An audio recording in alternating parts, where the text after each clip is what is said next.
man tabi'ahum bi ihsanin ila yaumiddin. Jamaah sekalian, hafizakumullah, Bapak Ibu yang dimuliakan Allah Subhanahu wa taala. Alhamdulillah, yang pertama kita senantiasa panjatkan syukur kita kehadirat Allah Subhanahu wa taala atas segala limpahan nikmat, hidayah dan juga taufiknya kepada kita semuanya, sehingga alhamdulillah pada malam hari ini kita kembali dapat menghadiri majelis ilmu. Mudah-mudahan dengan kehadiran kita di majelis ilmu ini menjadikan kita menjadi sarana bagi kita untuk semakin paham lagi terhadap urusan agama Allah Subhanahu wa taala. Dan kemudian yang paling penting lagi adalah mudah-mudahan dengan sarana ilmu ini kemudian menjadikan kita semakin dekat kepada Allah Subhanahu wa taala. Dengan banyaknya majelis-majelis ilmu ya, kemudian dengan kita menyebarkan ilmu seluas-luasnya, di antaranya adalah agar semakin banyak orang-orang yang beriman dan kemudian keimanan itu mendominasi kehidupan. Jadi endingnya adalah kenapa kita harus thalabatul ilm, kenapa kita harus hadir di majelis ilmu, kenapa kita harus ngajak orang untuk menuntut ilmu. Endingnya goal yang diharapkan adalah semakin banyaknya orang-orang yang beriman ya, baik secara kualitas maupun secara kuantitas.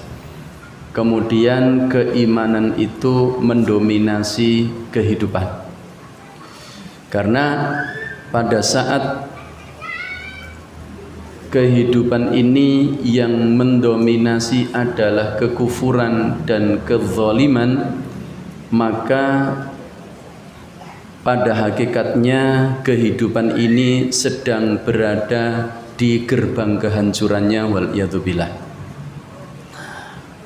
Dulu kita, termasuk kami secara pribadi, sempat berpikir bahwa urusan adab, urusan akhlak, urusan keimanan itu hanya kaitannya dengan pribadi kita dengan Allah Subhanahu wa taala. Tapi kemudian belakangan ini semakin nampak jelas bahwa akhlak, adab yang dilahirkan dari sikap iman kepada Allah Subhanahu wa taala itu ternyata bisa menghancurkan keluarga, bahkan bisa menghancurkan negara. Jadi akhlak yang buruk ya, wabil khusus adalah kezaliman, perbuatan zalim. Maka tema kita nanti adalah berkisar tentang kezaliman ini, karena zalim ini merupakan akhlak yang buruk, akhlak yang tercela, yang mana akhlak buruk ini ternyata tidak hanya akan menghancurkan pelakunya saja, tetapi bahkan bisa menghancurkan sebuah keluarga, bahkan bisa menghancurkan negara. Kalau Bapak Ibu saksikan peristiwa 2 pekan yang lalu, kita mengikuti berita terjadinya pembakaran di beberapa tempat, kepada pembakaran pada gedung-gedung DPRD, maka itu menunjukkan bahwa ternyata akhlak dan adab itu ternyata bisa menghancurkan negara itu. Kalau berita korupsi ya, oke, jazakallah, kita ini sudah kenyang mendengarkan berita korupsi, berita koruptor ya, uang negara sekian miliar, sekian triliun dimakan, digondol oleh oknum-oknum tertentu, itu sudah kenyang kita itu. Tetapi munculnya berita-berita tentang korupsi ini tidak pernah kemudian melahirkan demo yang cukup besar, apalagi sampai pembakaran. munculnya demo yang cukup besar bahkan berujung pada pembakaran sarana-sarana ya pemerintahan ini adalah dipicu oleh beberapa oknum yang memang tidak punya akhlak. Baik akhlak dalam berbicara yang memang mungkin tidak bisa menjaga mulutnya, ya, ngomongnya kasar bahkan terkesan menantang masyarakat, ya, dan juga akhlak ya pada saat kaum muslimin dalam kondisi terpuruk, ekonominya terus menurun, banyak yang di PHK, banyak yang tidak mampu menyekolahkan anaknya, kemudian kita ditontonkan orang-orang yang joget-joget karena mendapatkan tunjangan. Mungkin kalau kita di kampung-kampung itu ya, orang joget itu kalau misalnya lagi ada konser dangdut apa, mungkin mbok yole joget nggak saya boyoke ceklek mungkin mboten masalah tadi. Tapi ketika yang joget itu adalah mereka yang menjadi wakil rakyat dan jogetnya itu adalah hanya karena mendapatkan tambahan tunjangan ini menunjukkan akhlak yang tidak baik dan endingnya bisa kita lihat. Maka kita lihat bagaimana baginda Nabi Shallallahu Alaihi Wasallam ya, banyak sekali yang membicarakan tentang akhlak, tentang adab, bahkan sampai beliau bersabda, innama bu'ithtu liutammima makarimal akhlaq, innama bu'ithtu liutammima salihal akhlaq. Seolah-olah Nabi sallallahu alaihi wasallam mengatakan saya itu tidak diutus untuk hal yang lain kecuali hanya untuk memperbaiki, menyempurnakan akhlak-akhlak yang mulia. Nah, Bapak Ibu sekalian yang dimuliakan Allah Subhanahu wa taala, termasuk di antara yang harus kita jauhi, kita berhati-hati adalah sikap atau perbuatan zalim. Perbuatan zalim, makna zalim itu sendiri adalah wad'us syai' fi ghairi maudhi'ihi. Meletakkan sesuatu yang tidak pada tempatnya, itu namanya zalim. Maka Allah Subhanahu wa taala menyebutkan kesyirikan itu adalah innasyirka la dzulmun azim. Syirik itu adalah kezaliman yang paling agung. Kenapa? Karena orang yang berbuat syirik itu adalah dia telah meletakkan sesuatu yang tidak pada tempatnya. Peribadatan itu hanya diberikan kepada Allah. Tapi orang-orang musyrik dia beribadah kepada selain Allah Subhanahu wa taala, maka dikatakan sebagai la zulmun azim, kezaliman yang sangat besar. Bahkan jamaah sekalian yang dimuliakan Allah Subhanahu wa taala, kita juga harus berhati-hati. Karena kalau kita berbuat salah, berbuat dosa langsung yang berkenaan dengan Allah Subhanahu wa taala, itu urusannya lebih mudah dibandingkan ketika seseorang itu perbuatan dosanya kaitannya dengan mendolimi orang lain. Kaitannya dengan mendolimi orang lain. Sufyan Ats-Tsauri rahimahullah, beliau pernah mengatakan, la antalqallaha ta'ala bisab'ina dhanban fima bainaka wa bainahu ahwanu 'alaika min antalqahu bidhanbin wahidin fima bainaka wa bainal ibad. Sufyan Ats-Tsauri pernah mengatakan, la antalqallahu ta'ala, sungguh seandainya engkau bertemu dengan Allah dengan membawa bisab'ina dhanban fima bainaka wa bainahu, kamu datang menjumpai Allah dengan membawa 70 dosa, yang dosa itu hanya kaitannya antaramu dengan Allah Subhanahu wa ta'ala, ahwanu 'alaika min antalqallah atau min antalqahu bidzanbin wahidin fima bainaka wa bainal ibad. Dibandingkan ya engkau menjumpai Allah mati dalam keadaan membawa satu dosa, tapi dosa itu adalah hubungannya antara dirimu dengan seorang hamba. Ini juga menjadi peringatan bagi kita dari Sufyan Ats-Tsauri rahimahullah tentang pentingnya kita berhati-hati dari sikap mendolimi orang lain, baik mendolimi hartanya, Bagaimana mendolimi hartanya, mengambil hartanya dengan cara yang tidak hak. Mendolimi kehormatannya, bagaimana mendolimi kehormatan seorang hamba dengan menggibahnya, dengan merendahkannya. Maka dosanya itu, urusannya itu lebih berat di hadapan Allah Subhanahu wa ta'ala. Karena Allah Subhanahu wa ta'ala mudah bagi Allah untuk mengampuni dosa-dosa kita. Ya. Dan dia Allah Subhanahu wa ta'ala, beliau adalah pengampun, Ghafurur Rahim. Tetapi kalau dosa itu kaitannya antara kita dengan sesama hamba, antara kita dengan manusia, maka kalau dia memaafkan kita, maka alhamdulillah. Namun kalau orang yang kita zalimi tidak memaafkan kita, maka nanti akan dituntut di hadapan Allah Subhanahu wa ta'ala.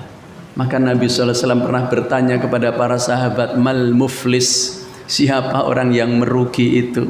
Para sahabat mengatakan orang yang merugi itu orang yang tidak punya uang.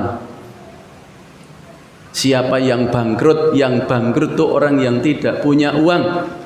La dirhama wala dinar. Mereka tidak punya dirham dan tidak punya dinar. Tapi Nabi SAW, bukan itu yang aku maksud. Orang yang bangkrut itu adalah nanti dia datang menghadap Allah setelah kematiannya dengan membawa pahala yang begitu banyak, tetapi dia mencela sana, mencela sini, mendolimi sana, mendolimi sini, dan nanti di hadapan Allah orang-orang yang kita dolimi itu semuanya akan menuntut balas di hadapan Allah.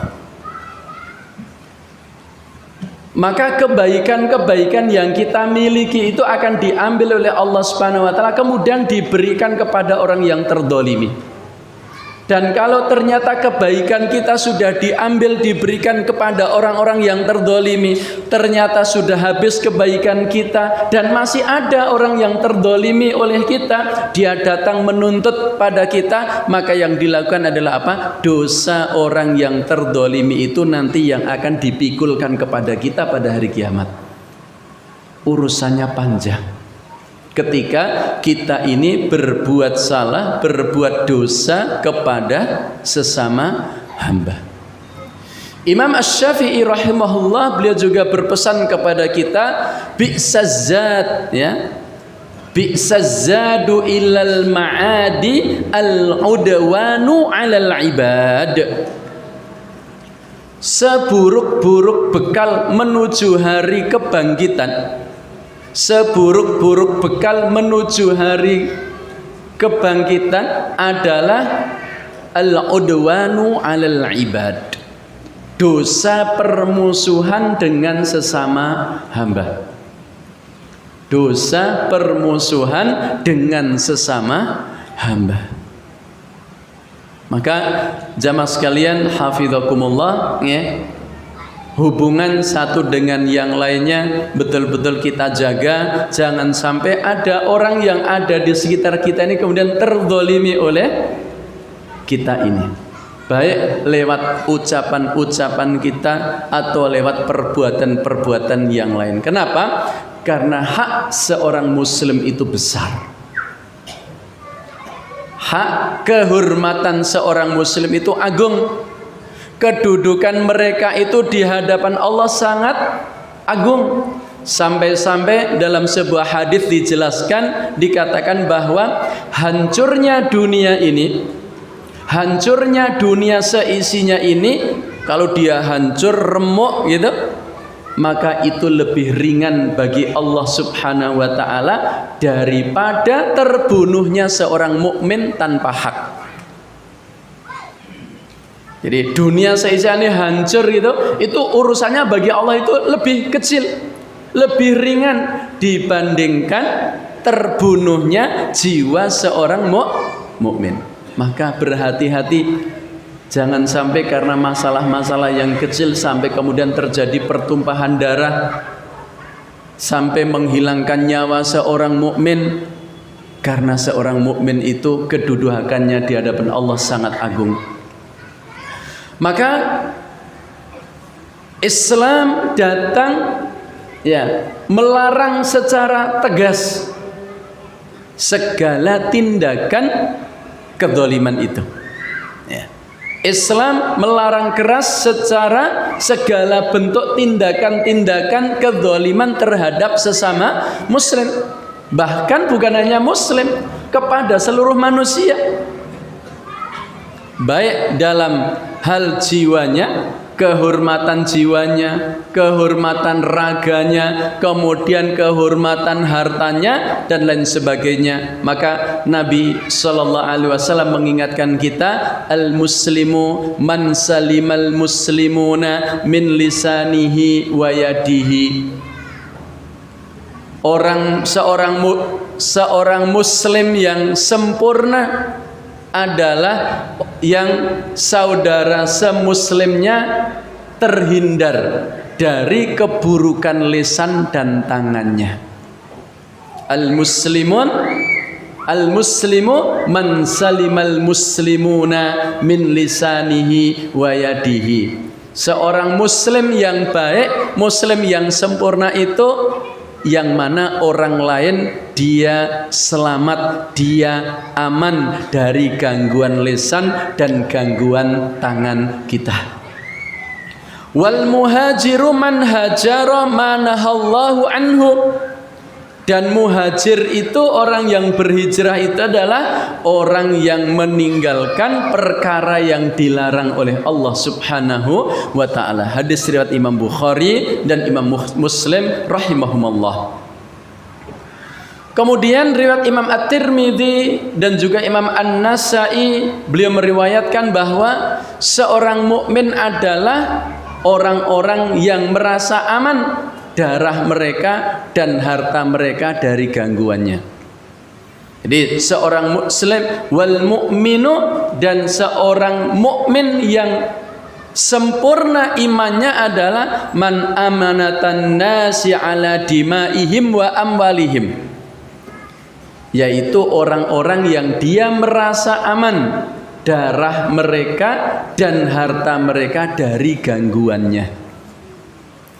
Kalau ada orang yang tidak merasa aman dari gangguan kita, berarti Islam kita belum sempurna. Kalau ada orang yang masih dia sering terganggu dengan lisan dan tangan-tangan kita, maka kita bukanlah seorang muslim yang sempurna. Seorang muslim yang sempurna adalah seorang mukmin yang sempurna adalah manakala orang-orang yang ada di sekitar kita ini selamat, merasa aman, merasa tenang dari keburukan-keburukan dan gangguan-gangguan kita. Bahkan ancaman dari Allah Subhanahu wa taala dalam surat Asy-Syura ayat 42 itu sangat tegas Allah Subhanahu wa taala mengatakan, innamas sabilu 'alal ladzina yadhlimunan nas. Sesungguhnya dosa itu atas orang-orang yang berbuat zalim kepada manusia. Wa yabghuna fil ardi bighairil haqq. Dan mereka melampaui batas di muka bumi ini tanpa hak. Ulaika lahum adzabun alim. Bagi mereka itu azab yang pedih. Nah, jamaah sekalian yang dimuliakan Allah Subhanahu wa taala, makanya Masya Allah jangankan terhadap sesama kita, jangankan terhadap sesama kaum muslimin, sesama kaum mukminin, kita dapatkan dalam hadis Rasulullah sallallahu alaihi wasallam yang mengingatkan kepada kita bagaimana Nabi sallallahu alaihi wasallam mengkisahkan seorang wanita yang berbuat zalim kepada seekor kucing. Maka wanita tadi masuk ke dalam neraka Allah Subhanahu wa taala hanya gara-gara seekor kucing. Maka kita kadang saya berpikir untuk punya jiwa simpati dan empati kepada saudara-saudara kita di Gaza, itu tidak harus jadi orang mukmin. Cukup pokok sing penting dadi menungso saja, itu harusnya sudah ada rasa empati dan simpati kepada saudara kita di Gaza. Nggak harus jadi seorang mukmin. Baginda Nabi Shallallahu Alaihi Wasallam bersabda, "Udzibatil mar'atu fi hirrotin habasatha." Ada seorang wanita disiksa karena seekor kucing. Habasatha hatta matat ju'an atau jau'an fadakhalat fihan naru. Kucing ini dalam riwayat yang lainnya nanti dikatakan dikekang, dikurung, tidak dikasih makan dan tidak dilepaskan untuk mencari makan sendiri.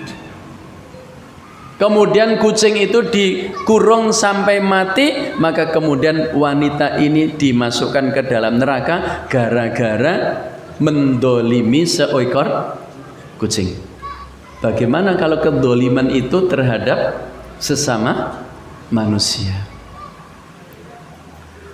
Sebaliknya, sebuah riwayat juga mengatakan bahwa ada seorang wanita pelacur yang kemudian dia dimasukkan ke dalam surga karena dia memberikan minum kepada seekor anjing.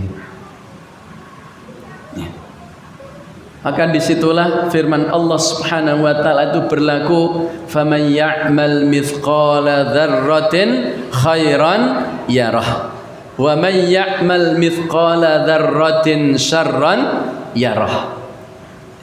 Kalau terjemahan ini, ayat itu ya sing paling pas dan penak itu terjemahan ala orang Jawa. Ya. Becik ketitik Allah ketara. Becik ketitik Allah ketara. Sekecil apapun kebaikan itu akan ketitik, akan diberikan balasan. Sebaliknya, sekecil apapun kezaliman itu juga akan mendapatkan balasan, ya. Dan sekali lagi, kalau kezaliman itu berkenaan dengan sesama kita, kalau orang yang terzalimi itu tidak memaafkan, maka urusannya nanti akan dibawa sampai akhirat. Adapun kalau dosa itu hanya berkenaan kita dengan Allah Subhanahu wa taala, kita taubat, Allah Maha penerima taubat. Selama kita taubat bersungguh-sungguh, Allah akan menerima taubat kita. Tapi kalau dengan sesama hamba, ya, tidak mudah orang yang terzalimi itu nanti akan memaafkan orang yang berbuat zalim. Maka ya, Allah Subhanahu wa taala juga berfirman dalam surat An-Nisa ayat 29, ya, kaitannya dengan perbuatan tindak kezaliman terhadap sesama kita. Ya ayyuhalladzina amanu la ta'kulu amwalakum bainakum bil batil. Wahai orang-orang yang beriman, la ta'kulu amwalakum bainakum bil batil. Janganlah kalian semuanya memakan, ya, saling memakan harta sesamamu dengan jalan yang batil. Mencuri, waliyadzubillah, ghosab, korupsi, ya. Kita juga jangan merasa aman dari korupsi, karena kita tuh hanya tidak memiliki kesempatan saja. Kita jangan kemudian kita harus berlindung kepada Allah Subhanahu wa taala. Kalau kita mendengar, bukan berarti saya itu membenarkan para koruptor, buatan. Kalau kita mendengar ada orang korupsi, jangan kita bersyukur saja kita ini tidak diberikan peluang oleh Allah untuk menjadi koruptor. Karena mereka yang korupsi itu pertama ada kemauan, yang kedua ada kesempatan. Adapun kita mungkin ada yang punya kemauan tapi nggak punya kesempatan. Karena itu akan menimpa dimanapun dan kepada siapapun. Saya kadang mikir, oh iya makanya kalau di pusat atas sana itu kalau urusan proyek-proyek itu wah mesti yo jan keceh duit itu. Ya, karena kita di tingkat kampung saja, di tingkat kampung saya baru mau bangun masjid gitu ya. Saya baru mau bangun masjid itu urusan wah ada istilah uang keamanan, ada uang ini, uang itu tetek bengek. Ya. Padahal kita tuh cuman ingin bangun masjid. Lagian toh kalau masjid itu sudah jadi bisa dimanfaatkan oleh siapapun. Tapi harus izin sana, harus ada ini ya. Rapat karena kita nggak bawa apa-apa juga jadi rame di situ. Salam tempelnya kurang, waduh, masya Allah. Iya, ini baru tingkat RT RW loh, Pak. Baru tingkat apa? RT RW, urusan perizinan seperti ini, wah macam-macam. Ya. Masya Allah. La ta'kulu amwalakum bainakum bil batil. Janganlah kalian saling memakan harta sesamamu dengan cara yang batil illa an takuna tijaratan an taradim minkum. Ya. Kecuali dengan jalan cara perdagangan yang berlaku dengan saling suka sama suka. Nah, jamaah sekalian yang dimuliakan Allah Subhanahu wa taala, ya. Dalam Sahih Muslim dari sahabat Ali bin Abi Thalib radhiyallahu anhu, Nabi kita sallallahu alaihi wasallam bersabda, ya. La'anallaha man ghayyara manaral ardi. Allah melaknat orang yang mengubah batas-batas tanah. Ini kadang-kadang batas tanah ini iso melaku dewe, pindah. Iya, hati-hati.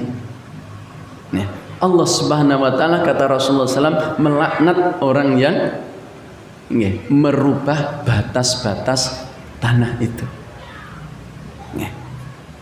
Kalaupun ya gesek-gesek gontong-goni ya ora marai tambah sugih.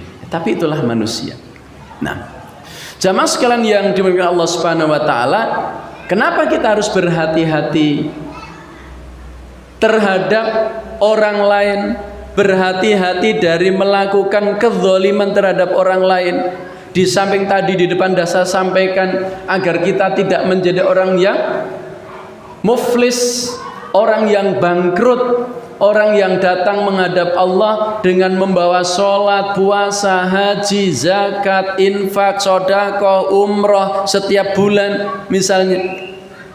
Tapi ternyata karena lisan kita begitu mudah mencela orang, begitu mudah menyakiti hati orang, ada orang-orang yang terdolimi datang di hari kiamat nanti mereka akan menuntut di hadapan Allah Subhanahu wa taala. Maka kebaikan-kebaikan kita akan diambil dan akan diberikan kepada mereka. Yang menyedihkan kalau kebaikan kita sudah habis dan ada orang yang masih terdolimi oleh kita, maka mereka yang terdolimi itu akan diambilkan dosanya untuk dipikulkan kepada kita. Tidak hanya sampai di situ, kita juga harus berhati-hati terhadap perbuatan dolim itu, karena doa orang yang terdolimi itu mustajab. Doa orang yang terdolimi itu mustajab.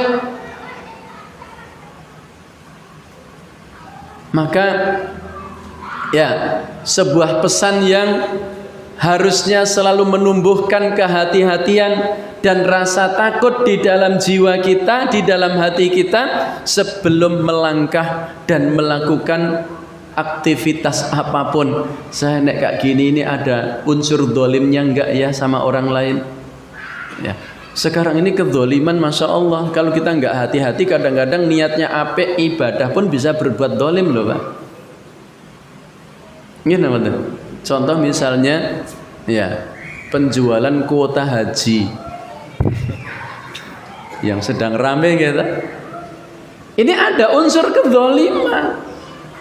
Ya, kan nanti ada yang sudah bayar harus ngantri sekian tahun, tapi ada orang yang hari ini bayar, hari ini berangkat. Loh, ini mau beribadah Ya, haji memenuhi panggilan Allah, tapi kemudian mendolimi orang lain. Nggak usah khawatir, insya Allah nanti kita semuanya pasti akan memenuhi panggilan Allah. Ya, kita akan berjumpa akan mendapatkan panggilan dari Allah. Kalau nggak panggilan haji dan umroh, ya panggilan mati. Ya kan panggilan Allah juga kan. Nah, itu niatnya mau ibadah, tapi mendolimi orang. Ini lagi ramai beritanya. Ya, masya Allah, ya unik memang kita. Ya. Nah, maka ya kita harus berhati-hati ya terhadap itu semuanya. Karena kezaliman itu ya doa yang mustajab dari orang yang terzalimi itu bukan hanya doanya orang mukmin yang terzalimi. Bahkan orang kafir pun sekalipun kalau dia terzalimi maka doanya itu juga makbul. Hati-hati. Meskipun dia itu orang kafir. Fa innahu laisa dunaha hijabun, karena ya tidak ada penghalang untuk terijabahinya doa itu. Ini menggambarkan kepada kita apa? Untuk berhati-hati. Kalau Nabi SAW dalam hadis ini diriwayatkan oleh Imam Ahmad ya, itu sampai mengatakan bahkan nek misalnya kita tuh berbuat dolim kepada orang kafir pun itu bisa diijabah, bagaimana lagi kalau orang yang terdolimi itu adalah sesama orang muslim, orang mukmin. Supaya kita berhati-hati ya, karena ya Allah subhanahu wa ta'ala itu tidak pernah lalai. Allah subhanahu wa ta'ala tidak pernah lengah dari setiap gerak-gerik kita, dari setiap perilaku kita, meskipun terbalut oleh malam yang gelap gulita, meskipun tampaknya tidak ada orang yang melihatnya, meskipun kita berada dalam kesendirian dan kesunyian, tetapi Allah subhanahu wa ta'ala selalu mengawasi kita, Allah selalu melihat kita, dan persidangan yang adil nanti di akhirat. Wala tahsabannallaha ghafilan amma yaf'aludz zalimun. Dan janganlah sekali-kali kamu mengira bahwa Allah subhanahu wa ta'ala lalai dari apa yang diperbuat oleh orang-orang yang zalim.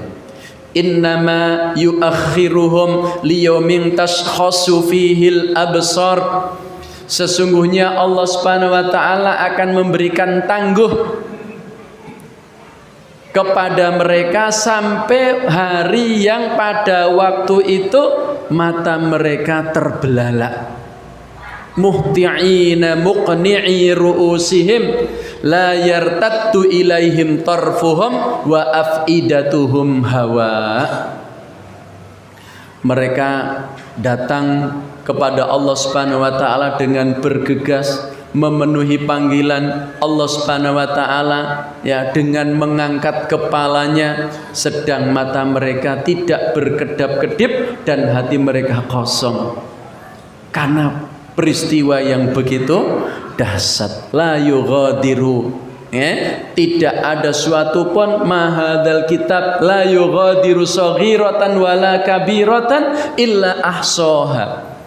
Sampai nanti kita tuh nanti akan terbelalak melihat buku catatan kita. Kita nanti akan berkata, ini buku catatan apa yang tidak menyisakan perkara yang kecil maupun yang besar, melainkan semuanya tercatat secara rapi.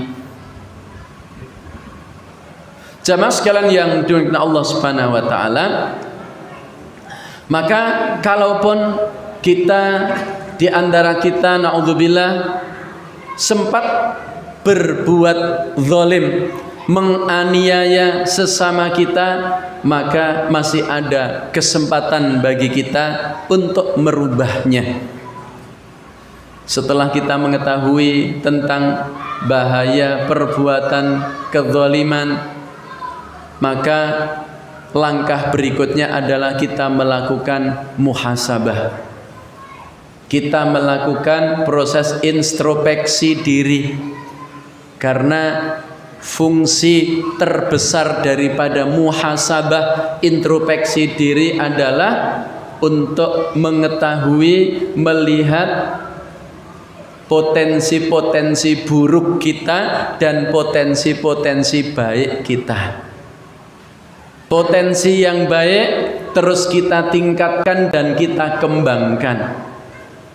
Oh, saya kok dimudahkan oleh Allah dalam bab ini. Saya dimudahkan oleh Allah dalam bab qiyamul lail, alhamdulillah. Yuk kita jaga qiyamul lailnya. Oh, saya dimudahkan oleh Allah dalam infak sedekah, yuk kita jaga, kita tingkatkan. Saya dimudahkan oleh Allah dalam bab sholat jamaah, yuk ditingkatkan. Juga fungsi muhasabah adalah untuk mengetahui sisi-sisi negatif. Tujuannya untuk apa mengetahui sisi-sisi negatif? Menghilangkannya atau minimal meminimalisir sisi-sisi negatif tersebut. Oh, saya nek ngomong itu sidik ning nyelekit, nek ngomong ke cetek ning belet, ngomongnya sak kecap ning masya Allah. Iya, saya pernah saya tidak bermaksud untuk dendam dan bukan untuk dendam, tapi susah untuk melupakan. Padahal peristiwa itu terjadi ketika masa saya masih kecil, bahkan mungkin masih SD waktu itu. Tapi ingat sampai hari ini. Ya, jadi itulah perbuatan dolim. Jadi orang yang terdolimi itu meskipun mungkin kita yang berbuat dolim itu sudah lupa, jangan dikira orang yang terdolimi itu bisa melupakan. Saya pernah itu waktu kecil itu ada tetangga panen rambutan, ya kita tahulah tahun berapa ya, 90-an gitu ya, zaman kecil kami, apalagi kami di kampung di desa, yang namanya buah rambutan kan sesuatu yang berharga. Tidak semua orang punya pohon rambutan itu. Dan ada tetangga yang panen rambutan, wabang-abang ngeten niku. Sini cah cilik lak nonton to, Pak. Ya setengah rada karo pengen sini. Nonton pada saat panen itu. Kemudian kami berdua atau bertiga saya lupa dikasih 2 biji atau berapa. 2 biji tok njur nek sak renteng sekilo 2 kilo no rada genah. Itu hanya untuk icip-icip. Nah, kon ngicipi, saya makan. Bar saya makan, beliau ngendika, "Enak." "Nggih, Eco. Bapakmu kon nandur." Masya Allah. Itu nun sewu, saya tidak bermaksud dendam ya, tapi itu sulit untuk dilupakan. Iya. Lagi masya Allah, nun sewu ada ya nek dulu zaman alitanin jenengan riyen dereng enten cotton bud. Nggih. Nggih, nek ajeng nek kuping niku rada gatel niku lak beton apa, Pak? Peniti. Wong riyen wong klambine awake iki Mbak nek benike copot niku pakai napa? Peniti. Kathok niku ilang hake niku ya pakai napa? Peniti ngoten nggih. Ana sing ngenten tiyang sing ngambil peniti kula ngoten nggih, nggo garuk-garuk ngeten niki ngoten nggih. Niku ngerti-ngerti ora diresiki teko dibelekke nyole wis rampung tak tampan nggo tangan nggo mak plenyek ngoten. Niku sampai hari ini, masya Allah, berhati-hati dari perbuatan dolim. Kalau kita pernah berbuat dolim kepada siapapun, kita di samping bertaubat kepada Allah Subhanahu wa Ta'ala, maka kita juga harus meminta maaf kepada orang yang bersangkutan. Terakhir sabda Nabi Sallallahu Alaihi Wasallam mengatakan, "Man kanat indahu li akhihi madlamatun." Barang siapa yang ada sangkut paut kedzaliman dengan saudaranya tadi, Tidak atau belum terlambat, kita masih ada kesempatan bisa merubah dan bisa berubah dengan muhasabah, mengingat-ingat, ya Allah tunjukkan kepada saya pernah berbuat dolim kepada siapa. Kalau kemudian kita mendapatkan orang yang pernah kita zalimi, kita mengetahuinya, maka falyatahalilhu, ya, kita supaya meminta atau minta dihalalkan qabla alla yakuna dinar wala dinarun wala dirhamun, sebelum nanti, ya, pada saat dirham dan dinar itu tidak bermanfaat lagi. In kana lahu amalun salihun ukhidha min hasanatihi biqadri madlamatihi. Karena kalau nanti, ya, kedzaliman itu belum kita selesaikan di dunia, kemudian yang menyelesaikan adalah Allah Subhanahu wa taala. In kana lahu amalun salihun, kalau kita punya amal soleh, itu kalau punya loh ya. Itu kalau punya, ukhidha min hasanatihi, akan diambil kebaikan-kebaikan kita, hasanat kita, biqadri madlamatihi, sesuai dengan, ya, kadar kedolimannya. Fa illam yakun lahu hasanat, kalau ternyata dia itu tidak punya hasanat, tidak punya amal soleh, tidak punya kebaikan, ukhidha min sayyiati sahibihi fahumila alaihi.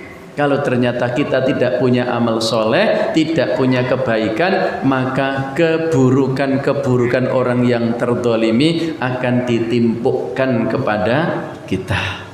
Mudah-mudahan Allah Subhanahu wa taala jaga kita semuanya dari perbuatan-perbuatan zalim kepada sesamanya, ya. Tapi ya memang setan selalu berusaha untuk mengajak kepada kezaliman, mengajak kepada kesesatan, maka selalulah kita meminta pertolongan kepada Allah Subhanahu wa taala. Mudah-mudahan Allah jaga kita dari sikap-sikap kezaliman terhadap sesama kita. Demikian, subhanakallah wa bihamdik, asyhadu an la ilaha illa anta, astaghfiruka wa atubu ilaik. Sallallahu alaihi wasallam Muhammad wa ala alihi washabihi ajma'in, walhamdulillahi rabbil alamin. Assalamualaikum warahmatullahi wabarakatuh.